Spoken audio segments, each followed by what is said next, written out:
আমার সঙ্গে এই মুহূর্তে স্টুডিও রয়েছেন বিজেপি মুখপাত্র অফিলিয়া সিনহা এবং আমার সঙ্গে লাইভে রয়েছেন প্রচারের মাঝখান থেকে রাজারহাট গোপালপুরের বিজেপি প্রার্থী তরুণ জ্যোতি তিওয়ারি। পিএম এবং তৃণমূলের যে দেওয়াল সমঝোতা, এটা নাকি বিভিন্ন জায়গায় চলছে, বিভিন্ন কেন্দ্রে চলছে, হলোটা আমি স্টুডিও জিজ্ঞাসা করি। অফিলিয়া আমাদের সঙ্গে রয়েছেন। অফিলিয়া, কি কেস বলুন তো? একটা হিন্ট দিন, কি কেস? হ্যাঁ, এইটা যে শুধু দেখছেন এই কুণাল ঘোষ বলছে তা না, বিধাননগরে এই তৃণমূলের কিন্তু 4টি কাজ আমরা দেখতে পাচ্ছি। কাজ এবারে বেড়ে গেছে।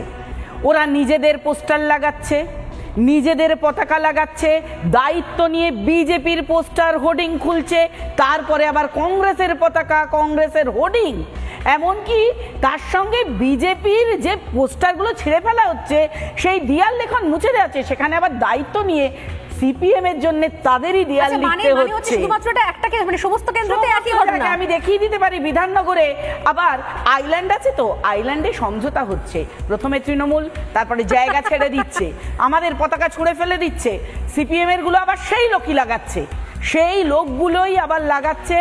আবার দায়িত্ব নিয়ে কংগ্রেসের, এরা ইন্ডি জোট এখানে আনবে মমতার। মমতাকে যদি ধরি, এ টিম BCDE সব টিমই আছে মমতার, কিন্তু আসলে মমতা এফ ফর ফেল। 26-এর নির্বাচনে মমতা কার্যত ফেল করছেন, কারণ উনি একটা অদ্ভুত প্রচেষ্টা চালাচ্ছেন, মোজা কেটে জামা বানানোর প্রচেষ্টা করছেন। ফলে তার যে মোজাটা ছিল পরার মতো, সেটাও রইল না, জামা তো অনেক দূরের ব্যাপার। আমি তো ভাবছি তাহলে তো সিপিএম প্রার্থীর জন্য মানে অনেকটা সহজ হয়ে গেল, এবং তৃণমূলের লোকজনের তাহলে তো অনেক কাজ বেড়ে গেল। তাহলে সত্যি মানে তৃণমূলের পতাকা লাগানোর কাজ, আবার তার সঙ্গে সঙ্গে বিজেপির জন্য পতাকা ছেঁড়ার কাজ, আবার সিপিএম এর জন্য জায়গা বার করা কাজ, আবার জায়গা বার করে সিপিএম এর জন্য পতাকা লাগানো, দেওয়াল লিখন করে দেওয়া কাজ। কুণাল ঘোষ ওপেনলি তিনি বলছেন যে যদি কোনো জায়গা ফাঁকা থাকে, বাড়ি থেকে যাও, সিপিএম এর পোস্টার নিয়ে এসে চিপকে দাও। আমি বলছি অসাধারণ, অসাধারণ। বাংলার মানুষকে বলবো, এই ভিডিও খুব মন দিয়ে দেখবেন, শুনবেন এবং বোঝার চেষ্টা করুন যে আসলে সমঝোতা, আসলে সেটিং কারে কয় এবং সেটিং কোথায় হয়। দিল্লিতে যারা ভাই যারা একসঙ্গে জোটে রয়েছে, তারা এখানে এসে কেনই বা বিরোধিতা করবে?